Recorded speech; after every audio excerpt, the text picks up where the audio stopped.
Okay, since you're most familiar with my loft where I'm sitting every day, we're going to start the tour here. This is my filming studio. Just kidding. This is my loft. This is where I sleep. And where I film. It's pretty simple. That's my little tiny closet. It's a bed, it's a bookshelf, and that's it. So this is kind of nice because it's got this thing called a runway, so I can stand up full length here, which is nice for getting dressed, etc. This is my stairs where we would go down, and you'll begin to see that I have a love of plants. There's some more. Okay, and so there's the back. You can see that toy on the ground. And then we'll go down the stairs here. And that is the front door. I have a lovely purple door from the outside. We close it here. Little hooks and shelves, the stool, that is the bathroom there. You can see right there, there's an extra fold-up stool against the wall. We keep shoes down there. These are where our backpacks live, calendar, etc. And then into the bathroom, which by tiny house standards is a pretty large bathroom. I let the kids pick out the shower curtain. We can come in here. Yeah, pretty basic. Man, there's my super fancy, very primitive composting toilet. Washer dryer. I keep the kids' clothes in here, so their clothes baskets there. Under that little overhang, tiny little space to hang clothes, yoga mat, towels, a nice little like recessed mirror thing. And there's the sink. Yay, that's it. It's a quick tour of the bathroom. There's the refrigerator full of clutter. Lots of plants on top there, and so that would be the pantry in there as well.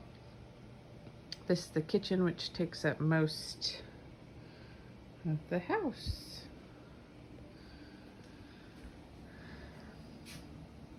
All the bajillions of plants I have. You guys know I work at Trader Joe's part-time. This is my oldest son's little work area, his calendar, his school stuff, some little bins for fruit and veg. This is where my youngest sits, his little calendar, his little pens and such. And all the plants, that's my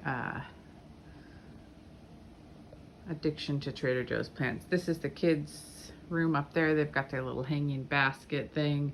You can see here, that's the stairs that goes up to their room, and of course that's all storage in there. A lot of homeschool stuff, games and toys. This is one of the favorite things that I've put in the tiny house. This is a little climbing gym. They still use it every single day. Climbing on it, there's a little sensory swing there, swing, rope ladder. I kind of switched up here and there. Up on the wall there, that's the projector. That's what we use as our TV. Couch. Underneath the couch, we have bins. So we have Legos, magnet blocks, cars, and then a ton of books. Each child has their own little bin that is completely messy. There's a little slide and a cute little piece of art from my friend, little Winky Corgi. And then up here, we'll go to the kids' loft. Little stairs up here. So their loft is a bit more private than mine. It's pretty simple. They each have their own little bed. In the house, I got Japanese style futons. So they're pretty flat, about 4 inches. I love mine. I feel like my back is improved having a more simple bed. They've got a bookshelf there. So they each have their own bed, and then you can see there's little curtains, so it splits the room in half. They have their little lights, and they each have a bookshelf. That's it. Pretty simple. And that's where they keep all of their stuffies, which they like to throw around. So that's it. That's the tour of the tiny house. A tiny tour. There's my vacuum. And there it is from this side. Plants galore. And that's it. So let me know if you have any questions about living in a tiny house with kids. It's quick, it's easy to clean, and they sometimes drive me crazy because they're so loud in such a small space. All right, hope you liked it. Bye-bye.